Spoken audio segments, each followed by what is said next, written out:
Olá, pessoal. Eu me chamo Tainá, sou a monitora da disciplina, e o objetivo desse vídeo é trazer de forma simples e objetiva a temática referente às fontes do direito internacional privado. Esse tema, inclusive, ele se refere ao ponto 2 da disciplina. Bom, primeiramente, o estudo das fontes do direito em si vai comportar dois fatores importantes. Elas poderão ser materiais ou formais.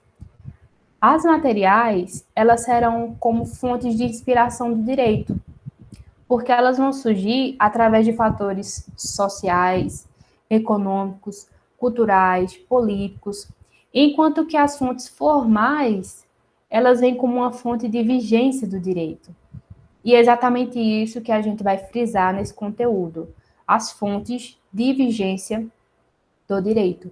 Alguns autores, como Flores Baldomo e também Valério Mazzuoli, eles destacam que as fontes elas vão se dividir em fontes internas, que seriam as leis de cada país, ou seja, a lei nacional, no nosso caso, a lei brasileira é a lei nacional, e as fontes externas, que seriam os tratados. Inclusive, tanto na fonte interna como na externa, nós encontramos a doutrina, os costumes e a jurisprudência.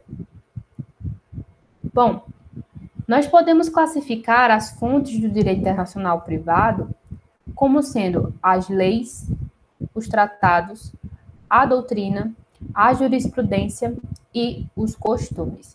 Lembrando que isso pode variar de autor para autor. Inclusive, essa classificação é a mais defendida e aceita pela doutrina. Primeiramente, a lei. Pessoal, a lei é considerada a fonte mais constante do direito internacional privado em todos os países. E não é à toa que ela tem essa primazia como fonte de direito internacional privado aqui no Brasil. Um claro exemplo que nós temos é o texto trazido na Constituição Federal, que vai tratar sobre variados temas internacionais, como estrangeiros, extradição, homologação de sentença, dentre outras temáticas. E também, como já é de conhecimento, a LINDB, que é a Lei de Introdução às Normas do Direito Brasileiro, ela é a fonte interna mais importante do direito internacional privado brasileiro, porque ela vai trazer a maioria das normas sobre todo e qualquer conflito de lei no espaço. Os tratados. Bom, a gente sabe que não existe um direito uniforme, um direito que ele é comum para todos seguirem, um direito que é seguido em todo o planeta. Mas para essa impossibilidade, os estados, eles procuram regular os conflitos da lei estrangeira no espaço através da afirmação de tratados internacionais entre países. Quando esse tratado ele é aprovado pelas partes que assinam e promulgam, o tratado ele passa a ter força de lei.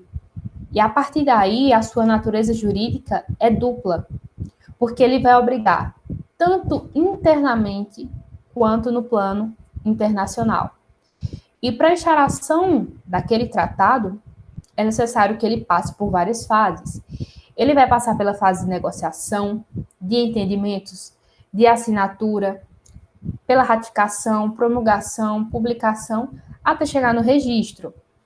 A forma escrita do tratado também é obrigatória e eles vão ser considerados bilaterais, porque eles são firmados entre 2 ou mais estados soberanos.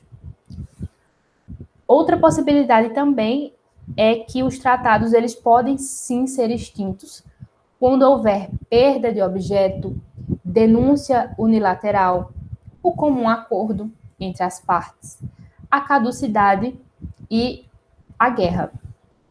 Aqui no Brasil, o tratado ele deve ser, primeiramente, aprovado pelo Legislativo e promulgado pelo Presidente da República, além também da necessidade de troca de cartas de ratificação para que ele possa ter a sua vigência.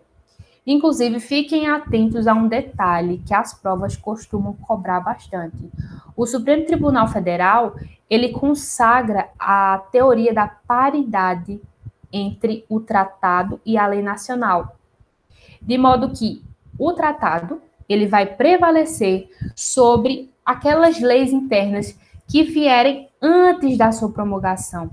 Então, quando a lei interna ela vier antes da promulgação daquele tratado, aquele tratado ele vai prevalecer perante aquela lei.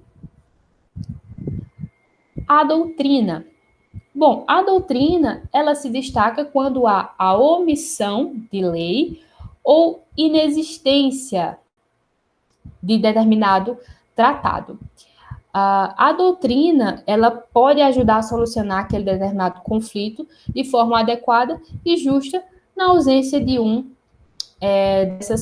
dessas fontes do direito. A jurisprudência ela passa a existir a partir do momento que existe o crescimento do intercâmbio entre pessoas de variados países. Essas pessoas firmam negócios, muitos se casam, acabam contratando pacotes turísticos e interagindo de diversas maneiras com pessoas de outras nacionalidades. A partir disso, isso ocasiona o surgimento de litígios entre as partes. E as decisões que iam e vêm sendo tomadas a respeito desses litígios que vêm acontecendo, acabam se tornando precedentes para o julgador.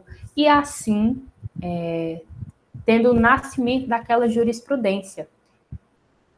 E, por fim, os costumes.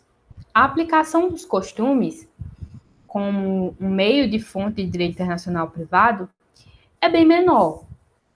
Mas isso não vai desqualificar a sua propriedade como fonte do direito.